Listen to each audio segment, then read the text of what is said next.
Muy buenas tardes, alegre vengo de la montaña de mi cabaña, que alegre está.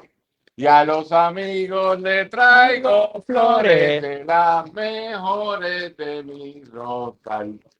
Muy buenas tardes, bienvenido al último episodio, el número 19, no me van a corregir que es el 18, de El Club de Lectores en su octava temporada. Han pasado 4 años desde que iniciamos esta gesta cultural y esta gesta nos ha quedado bien. Le agradecemos a toda la gente que en el proceso, todos los escritores y escritoras que han estado con nosotros a lo largo de este tiempo y que han permitido desarrollar la escritura, lo escritorial puertorriqueño. Hoy tenemos a un distinguido amigo, y digo distinguido porque nos conocemos como hace un mes a profundidad, es decir, nos conocemos hace muchos años, pero no es a profundidad, que se llama Josué Camuña Dones, y tengo que decirlo porque me dijo que tiene un hermano que se inventó hace años, es partícipe de algo de lo que se llama la Universidad del Pueblo en el municipio de Cagua, y eso sigue pasando allá, pero Josué es colega en la Universidad de Puerto Rico, en el Centro de Investigaciones Históricas de la Universidad de Puerto Rico, recinto de Río Piedras, la Facultad de Humanidades. Y es escritor, es miembro activo de la Asociación Puertorriqueña de Historiadores, y anoche andábamos en otras velas en Puche Caribeño, vino de bateador designado y le metió 4 jonrones que ni Carlos Delgado, Cao Terreto, ni tu hijo lo hizo en su momento. Así que puso toda la carrera y salimos adelante en el programa junto a los que dice un amigo Félix Cruz. Ajá. Y la compañera Aida Mendoza. Hoy lo tenemos presente aquí con nosotros. ¿Cómo está? Muy bien, ¿tú? ¿Cómo te ha ido? Perfectamente, calor. Con calor, pero hoy no hablamos de política. No es, muy bien. Y anoche que viene uno de tus amigos que termina a ver, que me llamó, que dónde tú estabas, viene ahorita, tú te vas a dar cuenta cuando llegue. Así que dentro de esa conversación, hoy vamos a hablar de un texto tuyo, pero antes de empezar por ahí, me gustaría que habláramos de ti, a qué te dedicas, cómo estamos. Estamos en el programa Cultura 7D, como dije, episodio 18, octava temporada. Hoy, como dicen en ese otro país, hoy es final de trayecto, terminamos esta temporada, volvemos el sábado 28 de enero con la nueva temporada y ahora seguimos con programas enlatados hasta ese entonces. Este programa es una gesta cultural del Post Antillano y Pasillo del Sur Editores para promover literatura puertorriqueña histórica o contemporánea. Lo que necesitamos es que el escritor o escritora de ordinario esté vivo, porque es lo que vienen a hablar. Claro. Y dentro de esa conversación, cuando no están, hemos traído a Wilkin Román, que viene y habla de la persona. Pero en esta ocasión queríamos cerrar este momento con un historiador. ¿Por qué? Porque desde anoche hemos empezado a conversar sobre el futuro del país e hicimos un junte de escritores historiadores en el programa de anoche de Fuche Caribeño, primera parte. Segunda parte, entonces, queríamos explorar el devenir de, en este cierre, un historiador de otras voces que no hemos tenido aquí y hemos tenido muchas otras voces que nos interesa que nos expliquen el país. El país está ávido de ser explicado y a la gente le encanta cuando los historiadores explican el país. Por esa razón tenemos a Josué Camaño Dones, quien nos va a hablar hoy. Pero antes de eso, ¿quién es Josué Camaño Dones? Pues Sombrero. siempre. Son personalidades distintas. Y ayer, si no es por en la producción, Adrián, que dice, ese es porque fue mi profesor, Alejandro no iba a saber quién tú eras y ya había fallado en 3 ocasiones. Pues, ¿qué te cuento? Ya dijiste que yo trabajo en el Centro de Investigaciones Históricas de la Universidad de Puerto Rico ya hace varios años. Ahí me desempeño como paleógrafo y como investigador del recinto. Okay. No sé si el público sepa lo que es, pero yo me dedico a transcribir documentos antiguos al castellano moderno y ofrezco los cursos precisamente de paleografía a nivel graduado en el Departamento de Historia. También pues me desempeño como profesor en el Departamento de Historia, los cursos de Historia de Puerto Rico Colonial, paleografía, como ya dije, a nivel graduado, de vez en cuando, cuando así se requiere, pues teoría, metodología, y en la Facultad de Estudios Generales también ofrezco cursos como el desarrollo de ciudades antiguas y modernas. Aparte de eso, pues como también dijiste, pues soy miembro activo de la Asociación Puertorriqueña de Historiadores desde hace varios años, llegué a presidirla por 2 años consecutivos. También soy el actual presidente de la Asociación de la Red de Archivos de Puerto Rico, Archired. Fue como presidente nacional hace 3, 4 años. Y soy pues miembro activo de otras organizaciones culturales o académicas del país. Sí, con esa descripción tuya, pues parto de la premisa que tú eres una persona sumamente especializada, que no hay tres, a lo mejor hay dos, pero no hay tres en tu especialización en el país, o no me digas que todo el mundo es... No, déjame decirte que éramos 2 antiguamente. Mi antiguo mentor que ya se jubiló de la UPR y quedo yo únicamente en todo el sistema UPR y le ofrezco mis servicios también en universidades privadas cuando así lo requieren. Soy el único en Puerto Rico actualmente. ¿Y qué hace esa persona? Un ¿Un paleógrafo. paleógrafo? Sí. Pues mira, somos las personas que le enseñamos a los estudiantes o a las personas interesadas a poder leer documentos del siglo XVI, XVII, XVIII de Puerto Rico que se encuentran en letras como si fuera árabe, básicamente, castellano antiguo. Hay que transcribir el documento para luego poder leerlo. Aparte de eso, pues doy esos cursos, ¿verdad? Para que puedan hacer investigaciones y también mis propias investigaciones giran en torno al siglo XVI y siglo XVII principalmente, aunque no exclusivamente, porque también me muevo un poquito en el movimiento obrero, sobre la izquierda en Puerto Rico siglo XX, temas así, ¿verdad? Afines a mis intereses. Políticos más que nada. Pero en términos profesionales, pues es paleografía, ¿verdad? Sin eso nadie podría hacer investigaciones de los siglos XVI y XVII, porque la documentación, por ejemplo, en el Centro de Investigación Histórica de la UPR, está toda en letra antigua, ¿verdad? Eso hay que transcribirlo para una persona que hace paleografía para que lo pueda leer. Si no sabes paleografía, no vas a poder hacer nada con esos siglos. ¿Cómo se estudia eso? ¿Dónde se estudia eso? Pues mira, cuando el curso se ofrece en la UPR, en el departamento de historia, que es el único departamento que lo ofrece, de hecho se matriculan estudiantes de literatura, estudiantes de lingüística, de antropología, arqueología e historia, obviamente, y también de historia del arte, tuvimos en una ocasión, y de historia del teatro, también en una ocasión. Pues ahí lo que les enseño es, pues, como un idioma nuevo. Les enseño a poder leer documentos antiguos y sobre todo en lengua castellana medieval, ¿verdad? Que es básicamente en lo que se encuentra esos documentos, ¿verdad? La lengua y la escritura. ¿Pero tu formación fue en Puerto Rico o fue fuera de Puerto Rico? Mi formación fue bachillerato en Historia de Europa aquí en la UPR, bajo la mentoría principalmente de Fernando Picó. La maestría la hice aquí en Historia de Puerto Rico Colonia, bajo la mentoría de Francisco Moscoso, mi tesis sobre el siglo XVI. Ahí estudié paleografía, bajo la mentoría del doctor José Cruz Rigoitia, que es el paleógrafo que se jubiló hace varios años de la UPR, yo lo sustituí. Y el doctorado pues me formé en la Universidad Complutense de Madrid. Allí hice siglo XVI y XVII, en Sociedad y Estado, y posteriormente también cursé estudios de paleografía en España, en la Escuela de Verano de la Complutense. Okay. Y me mantengo activo cogiendo cursos de paleografía. Sí, sí, es novel para mí, no es algo que yo hablo, esta es la primera vez que hablo del tema, pero me parece interesante. Y nuevamente, ¿qué es un primer centro docente de país, de nación, de Estado nacional o de colonia nacional, como usted quiera describirlo? Es tener un sitio donde hay especializaciones que más nadie tiene. Correcto. Porque el país necesita por lo menos uno. Necesita el país, porque lo contrario, o privatizamos esto y se lo enviamos a una gente en Oklahoma para que lo resuelva, o lo tenemos aquí y se resuelve desde nosotros en el país.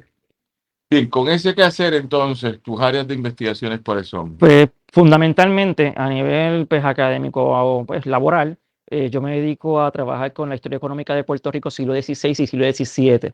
En mi oficina llevamos ya más de unos 10, 15 años embarcados en un proyecto enorme de transcripción y edición de los documentos económicos de Puerto Rico del siglo XVI.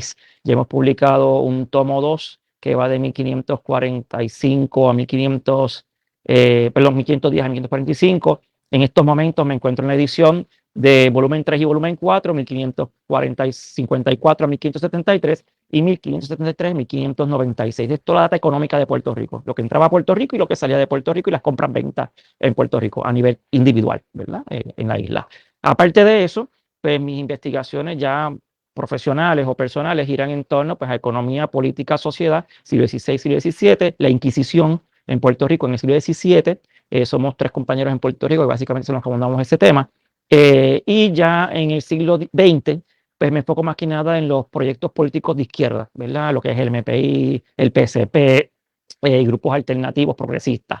Pero profesionalmente, básicamente, siglo XVII, economía, sociedad y Estado. Es lo que yo pues, me especializo. Pero entonces tienes un arcoíris muy amplio porque eres contemporáneo también. Sí, sí, pero en el control solamente cosas de izquierda.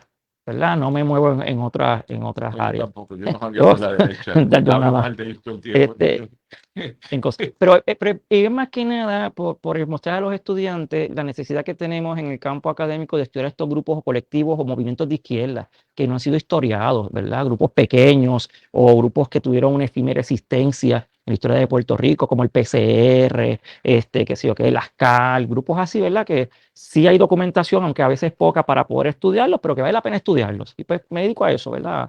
A enfatizar la investigación de esos grupos de izquierda de los que casi no tenemos nada, ¿verdad? En términos monográficos o libros inclusive, son contados con la mano. Lo más estudiado puede ser la MPI, PCP, ¿verdad? O el mismo PIP, la FUPI, que hay como 2 textos, pero fuera de eso pues, hay muchos otros colectivos que no están trabajados. Y pues me dedico a eso, ¿verdad? A impulsar el estudio de esos grupos de izquierda. Es curioso para mí, pero yo siento que todo lo que hacemos en este país somos siempre primerizos. Sí. Sí.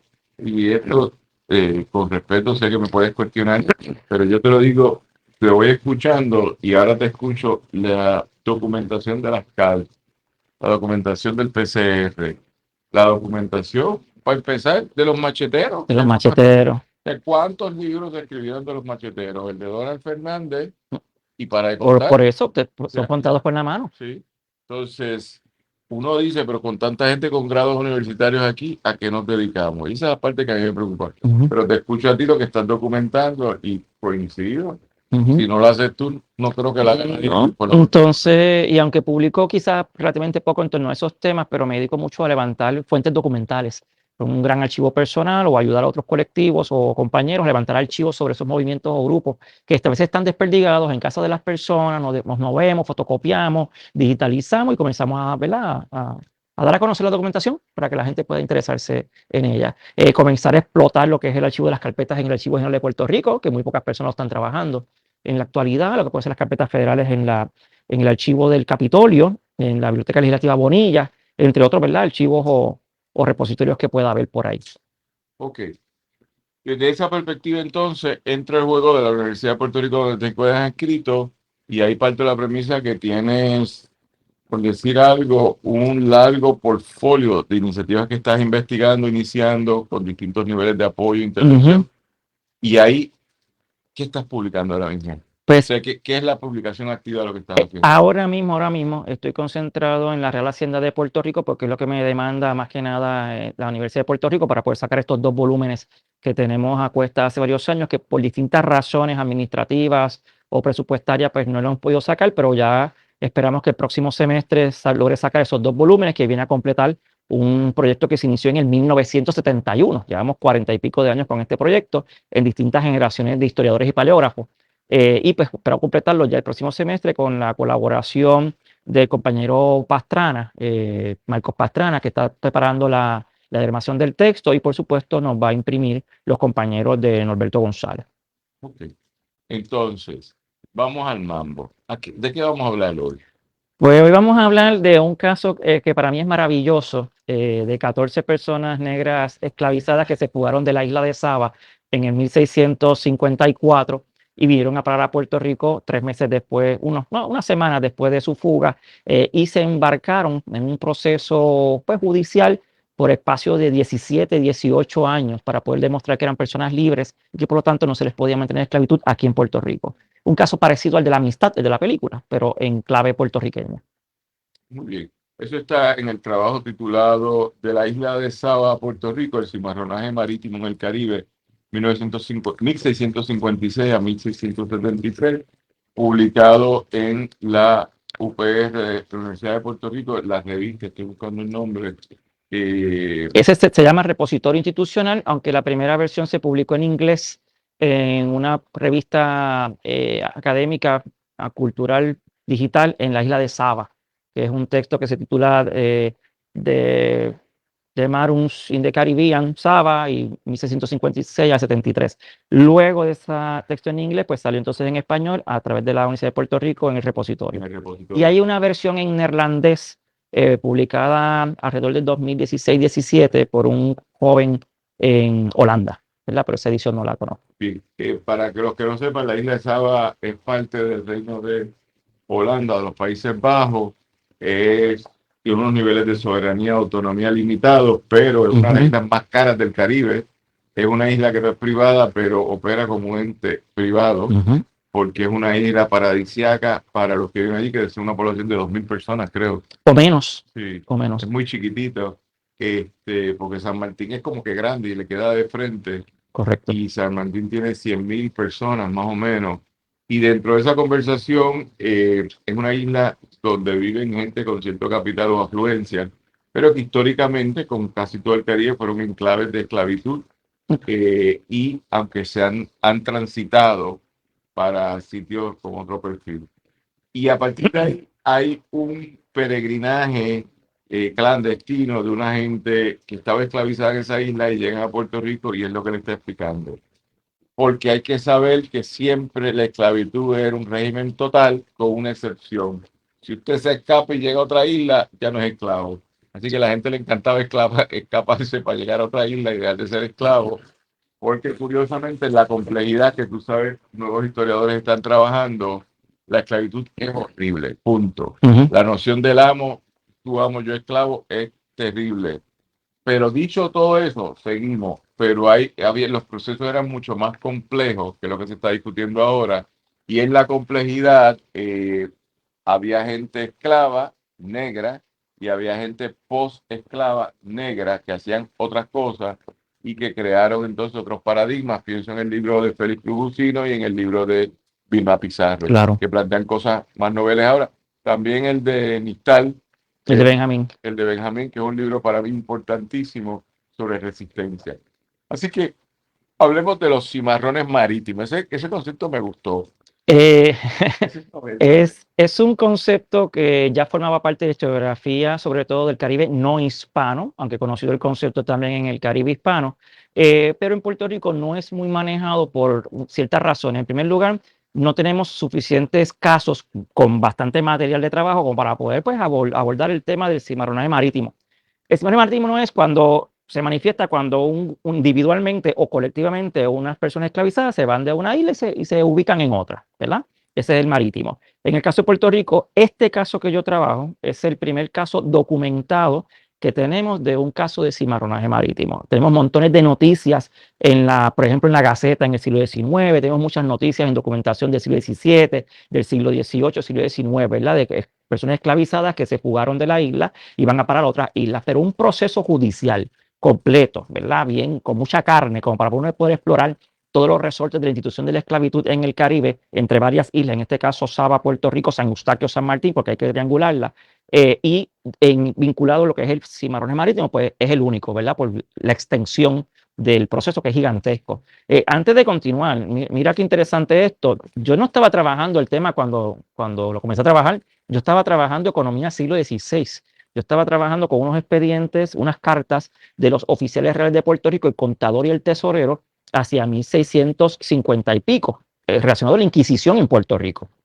Pero en una de esos expedientes de cartas de los contadores y los tesoreros me encuentro dentro un expediente gigantesco que resulta ser el proceso judicial contra estas 14 personas esclavizadas que se fueron de Saba y vinieron a parar a Puerto Rico. Y ahí pues decido explorar el tema con bastante bibliografía que no era de Puerto Rico, era pues del Caribe francés, del Caribe inglés, Caribe holandés, para apuntalar y comprender el fenómeno en el caso de Puerto Rico.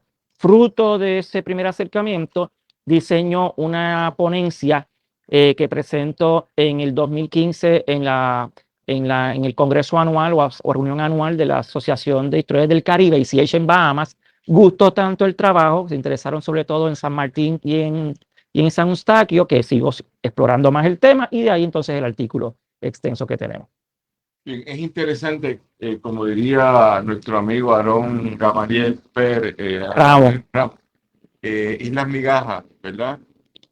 Yo recientemente he tenido que estar en San Tomás por distintas razones, he ido 2 veces en lo que va de año, y entonces uno se encuentra en San Tomás con la isla más grande que es San Tomás propiamente hablando, de los llamados US Virgin Islands. Después está Santa Cruz, que tiene un % distinto de población, y después está la isla de San John. ¿Tú has ido a San John? Sí.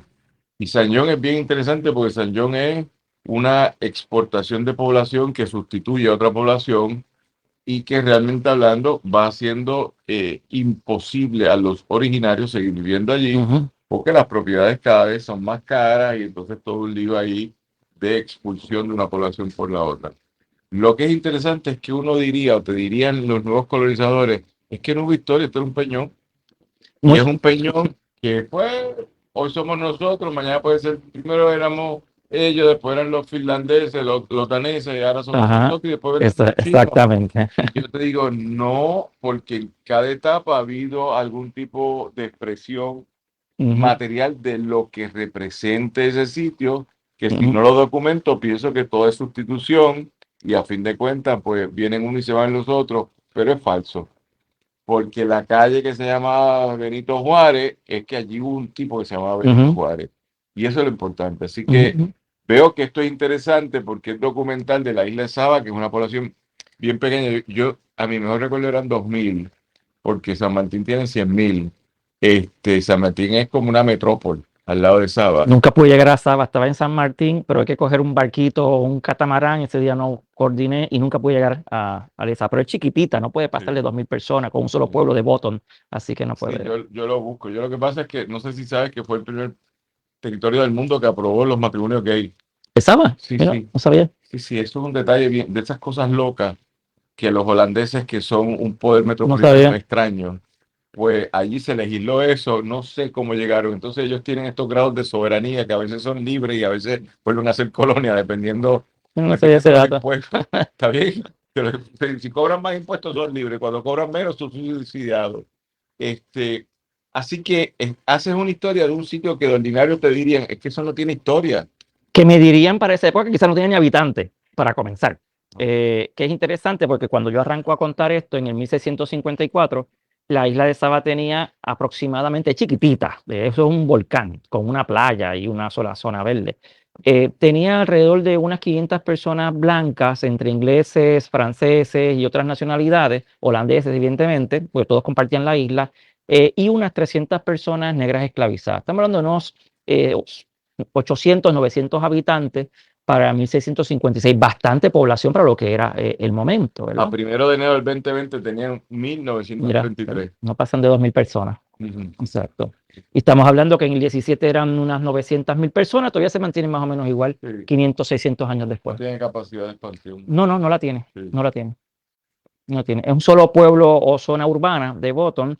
Es bien interesante porque el fenómeno del cimarronaje se da en esta isla principalmente, como en otras, precisamente por el poco espacio que hay para tú fugarte hacia el interior de la isla. No tienes para dónde fugarte, porque hay poco espacio, no hay maleza, no hay selva, ¿verdad? Solamente la parte del volcán, no te puedes fugar para allí, eso está a 20 metros, ¿verdad? De la zona del pueblo, y la única opción entonces es fugarte por el mar, ¿verdad? No es como Surinam, por ejemplo, que es mucho más grande, u otras islas como Barbados, que es más grande quizá Cuba, que se dio inclusive otros fenómenos como hace por los interior de Puerto Rico, de la isla, y resistir ahí. Ese no es el caso de esta isla, como otras, por su pequeña extensión. La salida es irte por el mar, que es lo que ocurrió en este momento con estos 14 que yo trabajo, que la única opción que ellos vieron fue sencillamente pues, coger una lancha y vete por ahí a donde llega. Y llegaron a Puerto Rico. Ok, entonces, ¿a la deriva llegaron a Puerto Rico o tenían brújula o se dejaron llevar por las estrellas? Esto es un fenómeno interesante porque estas personas esclavizadas... les había dicho que en Puerto Rico adquirían Eso, ellos están bien conscientes de que en las islas españolas hay una gran posibilidad de que te den la libertad. Recordemos que de fondo hay un trasfondo internacional. Esta isla es una isla de religión reformada o protestante, están las islas de religión católica y por distintas pues, normativas o leyes en las españolas se ha dictaminado que aquellas personas esclavizadas que salían de una isla de religión reformada o protestante le daban entonces la libertad en una isla de religión católica, ¿verdad? Era también una forma de tú atraer mano de obra, ¿verdad? De la otra isla hacia la tuya. Pero tampoco era tan fácil. Entonces, eso se conocía muy bien en el Caribe. Estas 14 personas sabían muy bien que si salían de la isla de Saba y iban a parar a una isla española, pues iban a poder reclamar la libertad. Eso se sabe en el Caribe. La pregunta es cómo lo hacen, ¿verdad? Se tiraron en 1654. Son 14, son 9 hombres, 5 mujeres, y un niño chiquito de los 9 varones, 13 años, no chiquito. Y decidieron coger un lanchón que estaba surto o allí parado en el agua, lo toman, se hacen una rifle, una pelea con 4 holandeses, 2 se van a nado, uno muere, uno se lo roban, lo capturan los mismos personas esclavizadas. Y se tiran a la deriva, ese es el asunto. Es que ¿Saben? estoy viendo la película, Es que es genial. presente, tenemos que ver la Es genial. versión Josué Camacho Dones, de esclavo te esclavicé. Sí, lo capturaron, ¿verdad? Sí. A ese. Y entonces se tiraron a navegar, ¿verdad? Saben que navegando hacia el noreste, ¿verdad? Al noreste vas a llegar a alguna isla española, ya sea Puerto Rico o la española, o vas a llegar a Cuba, ¿verdad? Lo saben. Pero la ruta exacta no es muy conocida. Pero entre ellos hay, creo que son 3 de esas personas esclavizadas que trabajaban anteriormente como marinos. Así que son muy buenos en el mar, saben navegar, saben leer las corrientes, la dirección de los vientos, etcétera. Pero el punto es que llegan 3 días después, no están a la deriva, navegando a ver dónde llegan a la zona sur de Puerto Rico, a una playa en Guayama, que en ese momento forma parte del Valle de Coamo. Allí llegan, están es un lanchón bastante grande, traen un pequeño botecito en el lanchón, 5 de ellos se montan en el botecito, van hasta la playa para averiguar dónde se encontraban. Salen unos pescadores, 4 o 5 pescadores, que se encontraban allí en la playa, se encuentran de frente, se van corriendo los españoles y se montan otra vez en el barco las personas esclavizadas, por el susto de los 2 lados. Los que están en el barco, los 14, sacan una bandera blanca, interesante, vengo en paz, y se acercan entonces los pescadores para que se acerquen a la orilla. Se acercan a la orilla y ahí entran en señas, porque no se entendían. En señas, Homo sapiens. claro. Y los Homo sapiens se impresión. Claro, y se entendieron, y No los entonces entendimos con los neandertales, no los comimos, pero los Homo sapiens nos entendemos. Sí, y sí. se entienden que estos le explican los negros a estos que están allí en la playa, estamos buscando tierra de cristianos, cristianos, tierra de católicos, tierra de cristianos, porque nos están abusando y nos cogieron de esclavos y en Saba, todo lo demás. Estos 9 pues los reciben, los ayudan a bajarse a los 14 en la playa, y están aparentemente, no sé exactamente qué están haciendo en la playa como por un mes aproximadamente, pero al mes se entera el gobernador en San Juan que 14 personas negras han entrado por Coamo, por Guayama, ilegalmente huyendo de Saba. Se enteró en San Juan y los mandó a buscar. Y ahí se activa entonces el proceso judicial para determinar si son personas esclavizadas legalmente, por lo tanto habría que restituirlas a los holandeses, o si fueron personas esclavizadas ilegalmente y por lo tanto merecen la libertad. Hay un contexto particular en este momento y es lo que alegan, que es interesantísimo. Se alega, los holandeses alegan constantemente para que se los devuelvan, hay 2 que vienen a reclamarlo, que se tienen que aplicar lo que se conoce como el Tratado de Münster. Eso es un tratado que se firmó en 1648 junto con el Tratado de Osnabrück, que forman la Paz de Westfalia, que es el famoso tratado ese, ¿verdad?, que reconfiguró las fronteras europeas. Y dentro de esos tratados hay unas cláusulas para restitución de bienes mal habidos en guerra, ¿verdad? Entonces, haciendo uso de esos tratados que estaban firmados entre España y los Países Bajos, estos holandeses que van a llegar eventualmente a Puerto Rico reclamarán su propiedad.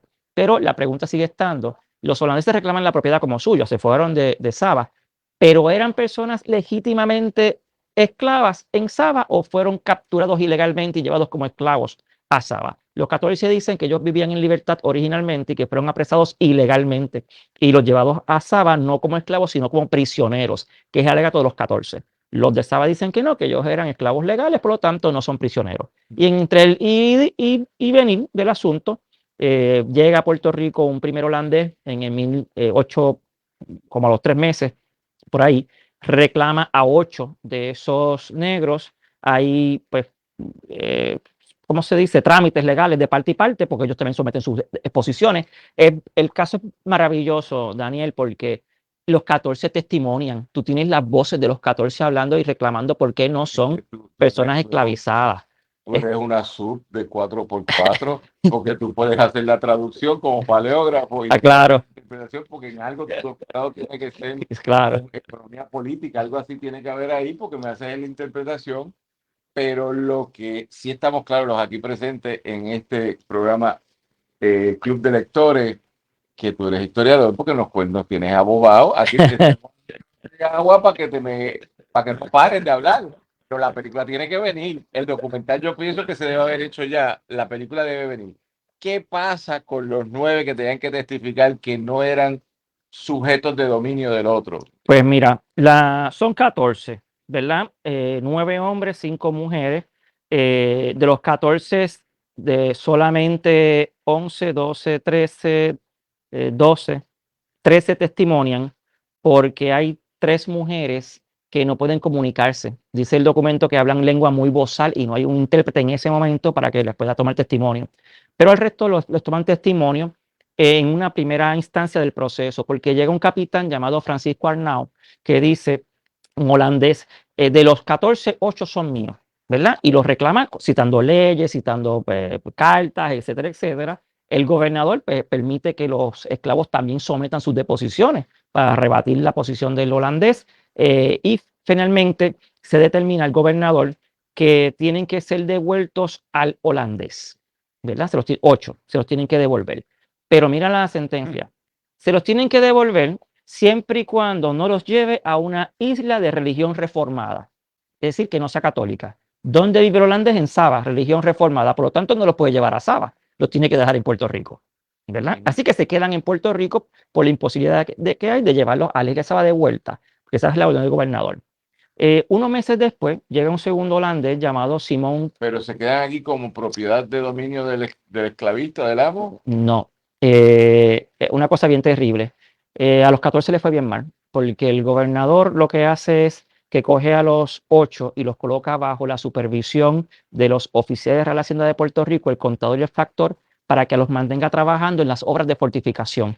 Los deja aquí, trabajando en la fortificación, no les da la libertad, porque hay duda de si son libres o no en origen, y los mantiene como personas esclavizadas. Al final pasa algo peor todavía, te voy a contar. Estos 8 se resolvieron, los dejaron trabajando en las fortificaciones. Quedan 5. Esos otros 5 llega un segundo holandés, Simón Floris, también los reclama, se da un proceso similar de quién tiene la razón y se determina que estos 5 también tienen que ser devueltos al holandés, ¿verdad? A Simón Floris.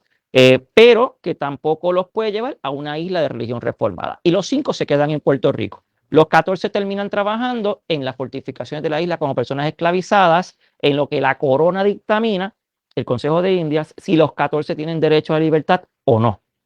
Pasan los años, ¿verdad? Ellos siguen reclamando su libertad. Y esto es 1656, cuando comenzó el asunto. En el 1662, ¿cuántos son? 8 años después, llega un licenciado a Puerto Rico a hacer un juicio contra el gobernador que había estado en el revolú de los 14 de Saba y le incauta sus propiedades, ¿verdad? Como parte del juicio para subastarla. Un juez al gobernador que había estado en Puerto Rico cuando el caso de los 14. Okay. Le incauta las propiedades para hacer una pública subasta para cobrar unas multas que le habían metido. Entre lo que le incautan se encuentran los 14 negros de Saba. Por algún mecanismo que luego pues investigo, ese gobernador se quedó con los 14 personas esclavizadas. En parte la sentencia fue espuria. Obligó a que los holandeses no se los llevaran y después los obliga a que le vendan los 14 a él, al gobernador. Y él se los quedó como personas esclavizadas en su casa. Ese licenciado, los 14 dicen, es que no me puede subastar porque yo llevo 8 años diciendo que soy libre y el gobernador me mantiene todavía en esclavitud. Se hace otro proceso judicial para dictaminar si es cierto o no que los 14 son libres. De los 14 se decidió en un tercer proceso en 1662 que 8 de ellos, 8, serían vendidos en pública subasta como personas esclavizadas y 5 se mantendrían en la Real Hacienda trabajando en las fortificaciones como personas libres hasta que el rey dictaminase lo contrario. Eso es 1662. 10 años después, en el 72, todavía están los 14 de Saba reclamando la libertad porque los mantienen aún trabajando en las fortificaciones como personas esclavas. ¿Y cómo mueren? Pues mira, ¿Cómo termina la vida de ellos? Es bien rocambolesco porque en el camino se me mueren hacia los años 75 por ahí, de los 14 ya tengo como 4 fallecidos que mueren en las fortificaciones como personas esclavizadas. 3 mujeres fueron violadas porque distintos hombres las retienen para sí, les hacen hijos, después no las reconocen los hijos y las terminan vendiendo a ella y a sus hijas, les pierdo la pista cuando las venden como personas esclavizadas, y al resto todavía los mantienen en las fortificaciones hacia 1673, ¿verdad? Que es la última fecha que los logró localizar. Eran jóvenes, entre los 20 y 25 años, exceptuando el de 13 años quizá. Eran jóvenes, así que los he perdido en el camino, la pista. Pero entonces no mueren en la libertad plena. No, lamentablemente. Como el texto de Nistal, de Benjamín, que mueren como los abandonados allí en la cárcel del pueblo hasta que alguien los reclamara con algún derecho a reclamarlo y mientras tanto como personas esclavizadas. Fíjate, es interesantemente cuando uno examina el proceso, a ellos les asignan un abogado, ¿verdad? Que es un militar. Y el abogado en el segundo proceso hace un dictamen hermosísimo diciendo que los 14 son libres en origen. Los 14 fueron esclavizados por los holandeses y los ingleses, llevados a Saba ilegalmente, y de ahí entonces que la esclavitud no proceda para los 14. Y reclama la libertad, un militar en Puerto Rico le reclama la libertad a los 14, pero el gobernador se niega a dar la libertad y los mantiene trabajando en las fortificaciones. Claro, hay intereses creados en todo esto, entre el gobernador que está confabulado con los holandeses, después descubrió que el gobernador y los holandeses eran parte de un engranaje de tráfico ilegal en Puerto Rico, ¿verdad? Pues estaban compinchados. Los oficiales de la Hacienda querían quedarse con los 14 para dotar de mano de obra gratuita a las fortificaciones, y la única persona que los defendía, que era su abogado, que era un militar, un sargento mayor, nadie le hizo caso. Y es el que va a seguir reclamando libertad, pero se van muriendo en el camino, los años van pasando y pasando, y la corona tampoco se mete en el asunto.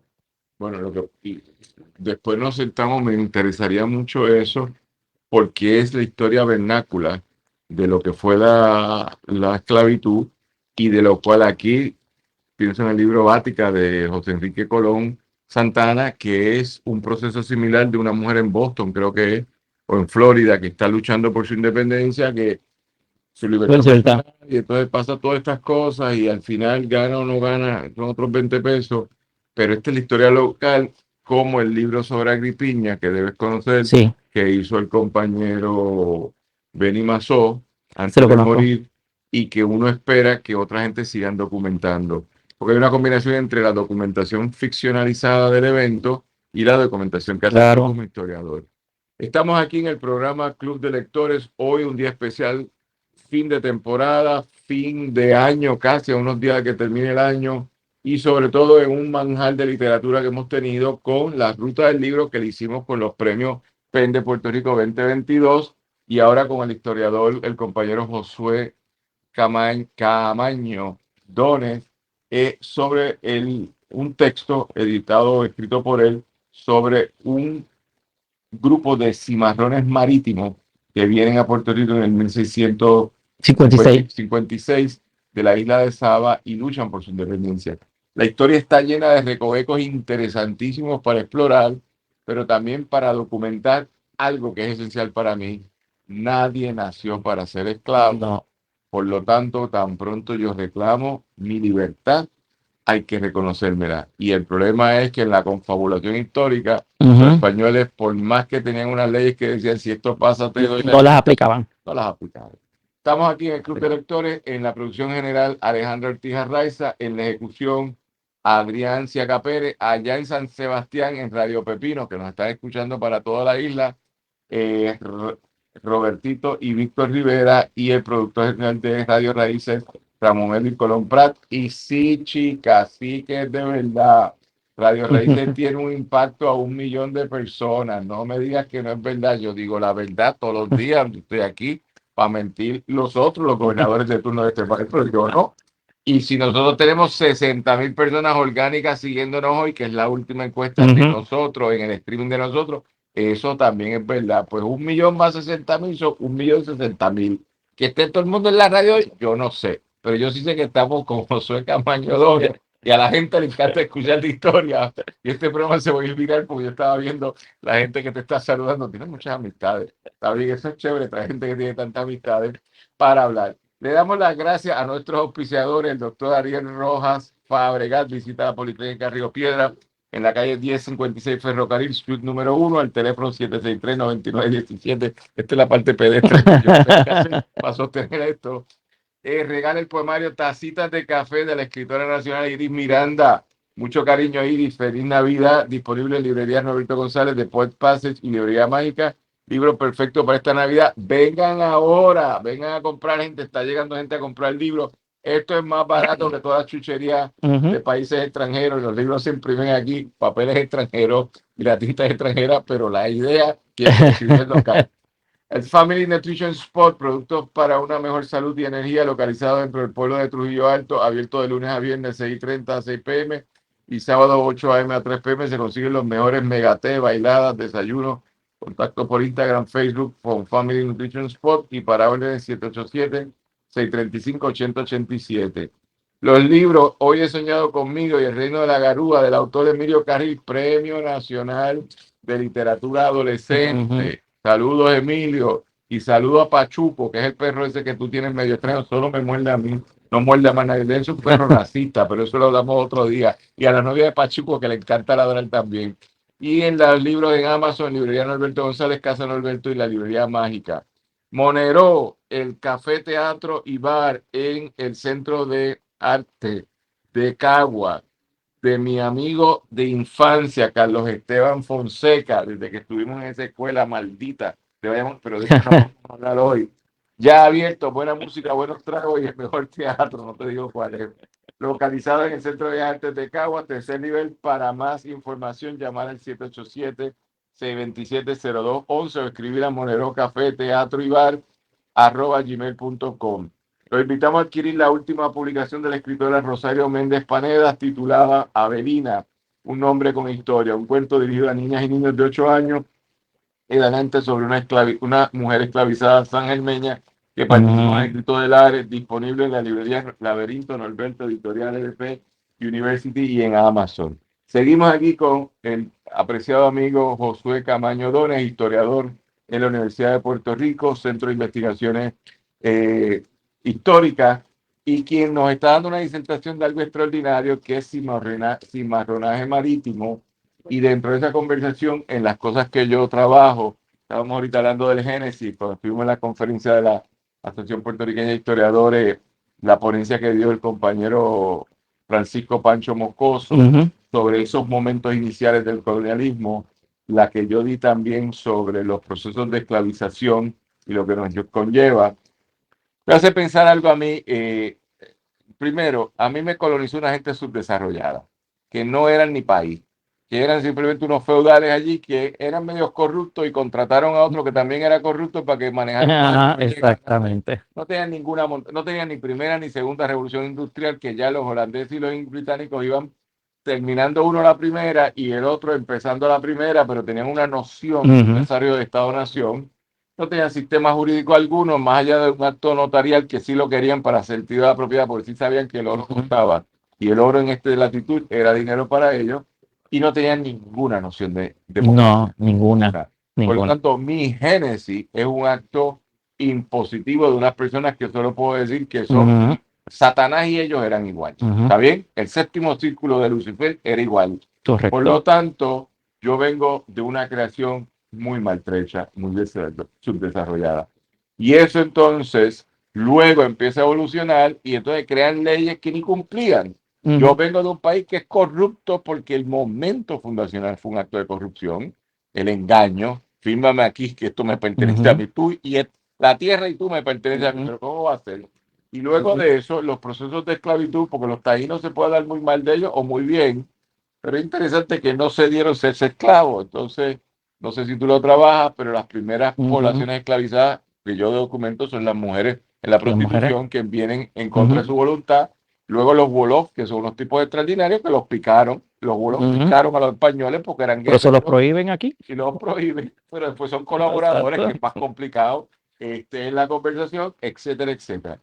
Así que háblame entonces, cómo ese capítulo que tú intervienes nos ayuda a entender el sentido o no de la lucha por la libertad. Pues mira, más allá de uno exponer el caso, que es lo que yo hago, ¿verdad? Y hablar de los 14, darles nombre y apellido, ¿verdad? Yo te iba a preguntar, ¿tienen nombre y apellido? Si me das un segundo, porque, vamos a dar, ¿verdad? Que mira, sí, claro que porque sí. yo creo... Tiene una matriz y todo.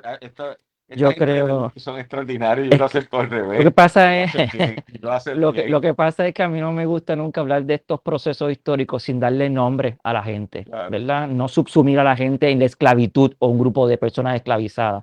Mira, estamos hablando de 14 personas fascinantes por distintas razones. Por ejemplo, Manuel, Jácome, Mandú, que también se llama Manuel, Domingo, Francisco, Antonio, que era un pescador, Pedro, que le decían Perico, Sebastián, Pedro, Isabel, que era la esposa de Manuel, Ana, que era la esposa de Mandú, Francisca, que era la esposa de Jácome, Isabel, que era la esposa de Domingo, y Lucrecia, que estaba casada con Sebastián, ¿verdad? No tenían apellido. No tienen apellido. O negaron el apellido del amo para que no los... Es que yo creo firmemente que sí eran personas libres. Ok. Yo no creo, bajo ninguna circunstancia, aparte de que no creo en la esclavitud, porque la esclavitud no es algo natural, la gente es libre por naturaleza. En este caso, yo no creo que hayan sido personas esclavizadas en origen, porque los 14 demuestran muy bien, con testigos que llaman a testificar de otras zonas del Caribe, que vienen a Puerto Rico a testificar, cómo ellos habían sido de pequeñitos pescadores con sus padres, o habían sido labradores con sus padres, o había trabajado uno con un cura en un barco, etcétera, etcétera. Y después los ingleses holandeses los capturan y los esclavizan ya cuando son adultos, ¿bien? Así que en origen yo estoy de acuerdo con el abogado de ellos de que son personas libres, ¿verdad? No podían estar sometidos a esclavitud. Pero más allá de los resortes del caso, de cómo salen de Saba, llegan a Puerto Rico, hay varias cosas que me encanta del caso. Uno, la relación intensa que hay entre Puerto Rico y las Antillas no hispanas, que apenas está explorado en Puerto Rico. Nos hemos concentrado más que nada en Caribe hispano y en alguna que otra relación entre Puerto Rico y el Caribe no hispano, pero siglo XIX, siglo XX.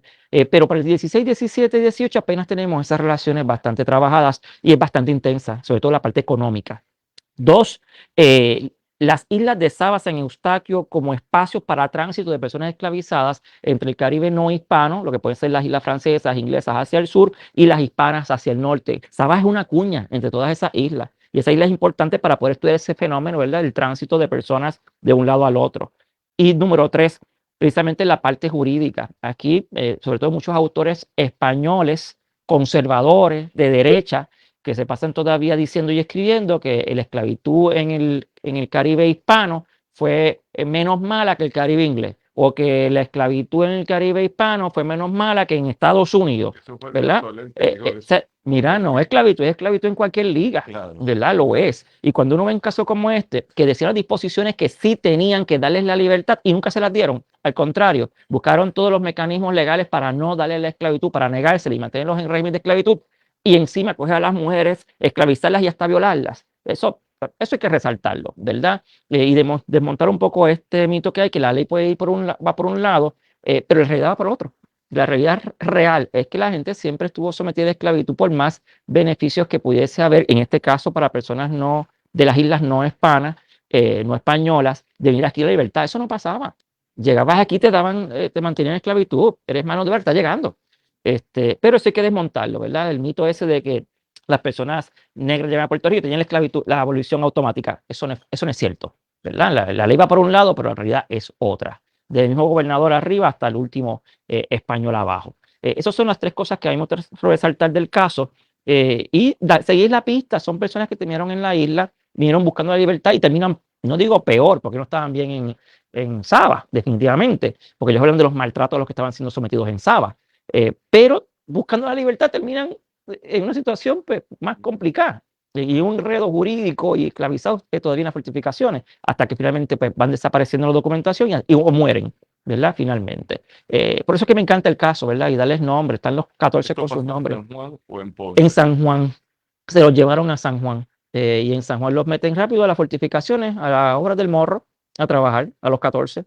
Pues yo voy a hacer un reto, como dicen los estudiantes de nosotros, un challenge. Yo voy a decirle a esos que primero se cogieron el yunque y nunca me los han dado, porque el yunque es una apropiación de los españoles y después de los americanos. Nunca ha sido nuestro hasta el 493, que los taínos lo veneraban. Pero los que nos cogieron después, ese edificio que yo lo cambiaría y lo cambiaría un centro cultural. ¿En el Morro? Sí, para tener balitas y cañoncitos de los otros, me parece como preservar, los españoles preservando el Castillo Rojo, ¿cómo se llama allí en? ¿Cuál? Allí en España, el de los musulmanes, ¿cómo es el Palacio Rojo? ¿Sí es el de Granada? El de Granada. O sea, los españoles preservando a la otra cultura. No, dejarlo a los musulmanes que claro. en ellos, ¿verdad? Pues tú me vas a dejar el morro a mí y yo voy a poner una tabla, pero el challenge es que yo lo pago, yo de mi chavo voy a hacer una tabla y se la voy a pegar allí al morro. Y vamos a decir que estos son unos tipos que en la historicidad fueron mantenidos esclavos en contra de su primera instancia, que es la libertad. Yo creo que hay que empezarlo a decir porque lo que ha hecho Yolanda Arroyo Pizarro con la Cátedra de Mujeres Negras Ancestrales, es maravilloso. que ha hecho tanta gente que ha ido documentando la negritud en los últimos 20 años. Todo lo que se ha escrito. María Elba con el proyecto de la afrodescendencia. El proyecto de Inís, también Mayra Santos Febre. Santos Febre, también Doris Quiñones. Ujú. Todos esos movimientos que en la literatura se han ido rescatando son movimientos que hay que empezar a documentar. Así que ese edificio que nos los apropió otra gente y todavía lo tienen. Ujú.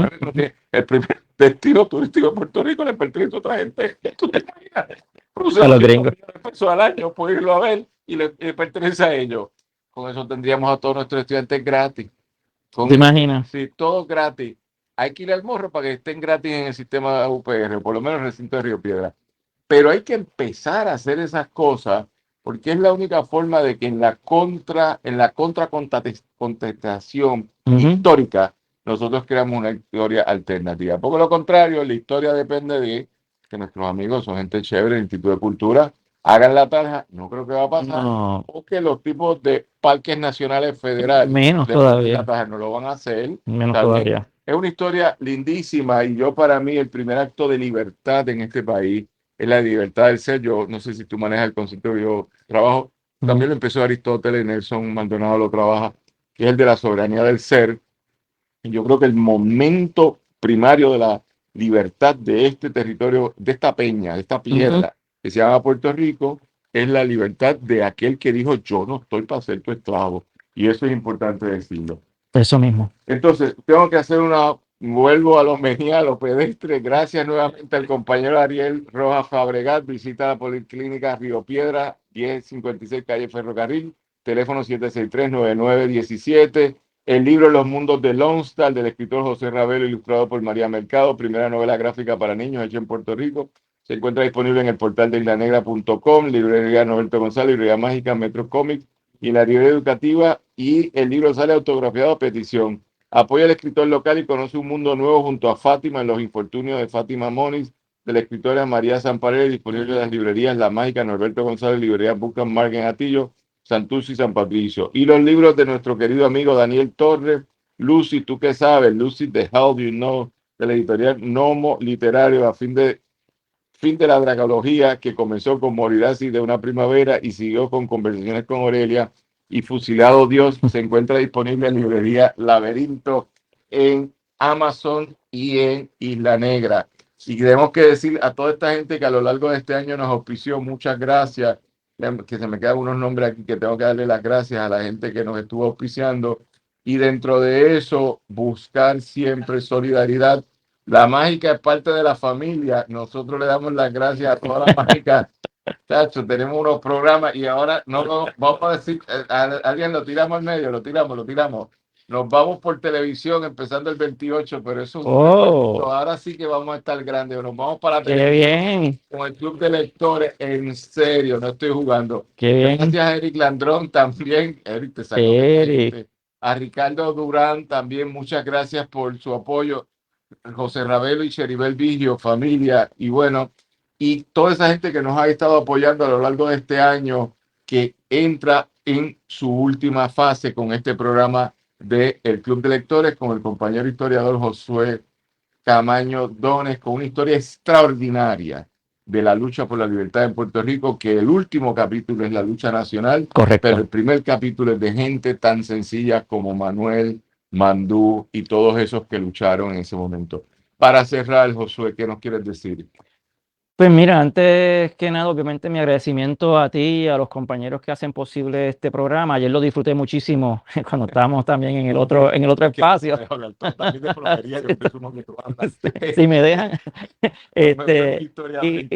Y mira, y para la gente que nos escucha, hay otras historias, ¿verdad? Más allá que de esas historias oficiales o pues ya trilladas en torno a la esclavitud o los procesos de liberación nacional, u otros procesos, ¿verdad? Sociales y económicos puertorriqueños. Hay que investigar más y hay que leer también a más personas que estén haciendo buenos trabajos, sobre todo los jóvenes, haciendo muy buenos trabajos en literatura, historia, antropología, arqueología. Hay que leerlos, ¿verdad? Y no seguir insistiendo en lo mismo de siempre. Nada, eso es lo que tengo que decir. Bueno, pues a nombre del Post Antillano, de Pasillo del Sur Editores, de Radio Raíces, de las 7 personas que hacemos que esto sea posible, empezando hoy con Adrián Ciaca Pérez aquí en producción, en la ejecución de la producción, con Alejandra Ortiz Arraiza. Si ella te llama y no le contesta, te quedaste fuera. Ella es lineadura. Tú a la primera le contestas y estás en el programa. con los compañeros en San Sebastián, Robertito y Víctor Rivera, con Ramón Edwin Colón Prats, con todos nuestros auspiciadores de cintillos, anuncios, de todas las formas en que nosotros tratamos de hacer esto sostenible. Lo único que tenemos es producción mediática y eso es lo que nos hace esto sostenible. Y con el Maracachimbo en San Sebastián, Ramón Edwin Colón Prat, y el Maracachimbo aquí que se llama el compañero Arnaldo González Pepito. Arnaldo, si vienes aquí antes de irnos, para que nos despidamos de esta temporada, 18 capítulos hemos hecho sobre Club de Lectores. Aquí ha pasado todo el mundo sin fallar y vamos a hacer ven acá. el 28 de enero con una nueva, la 9ª temporada de Lectores, que va a ser como todo un éxito. Arnaldo, gracias. Si quieres decir algo antes de irnos. Gracias a todos y gracias a todas las personas que nos escuchan y nos ven a través de los medios y de todas las redes que hay. Agradecemos al pueblo de Puerto Rico por el apoyo que han dado, tanto a la librería mágica como al proyecto de Expo Santillán. Gracias, Arnaldo. Pues con esas palabras vamos a darle un fuerte aplauso.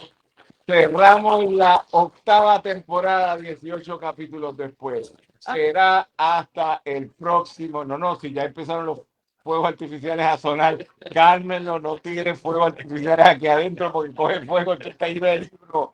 Esto coge fuego. Está bien. Será hasta entonces. Muchas gracias, un fuerte aplauso y seguimos ahora en ruta. Libro, la última hora, un 20 tú, para que todo el mundo lea un rato. Muchas gracias. Gracias.